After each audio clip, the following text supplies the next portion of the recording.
मला आठवतं, आम्ही सगळ्या बहिणी रोज संध्याकाळी परवचा म्हणत असू. त्यात उजळणी म्हणजेच पाढ्यांचं एक छोटंसं पुस्तक असायचं. त्याबरोबरच शुभं करोती, रामरक्षा, गीतेचा पाठ असं सगळं काही असायचं. रोज दिवे लागणीला हे म्हणत असू, याचं बक्षीस म्हणून की काय, दीप अमावस्येला आमची आई प्रत्येकाचा वेगळा दिवा करीत असे. म्हणजेच प्रत्येकीच्या आवडीचा वेगळा पदार्थ. मग वडील गमतीनं म्हणायचे, जो जे वांछील तो ते लाहो. या निमित्तानं एकत्र कुटुंबातही प्रत्येकाची आवड जपली जायची.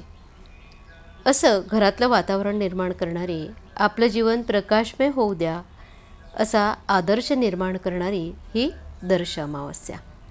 पण आपलं दुर्दैव असं की बदलत्या जीवनशैलीचा परिणाम असेल कदाचित, बुद्धिमान म्हणविला जाणारा माणूस हा या दिवशी गटारात लोळतो.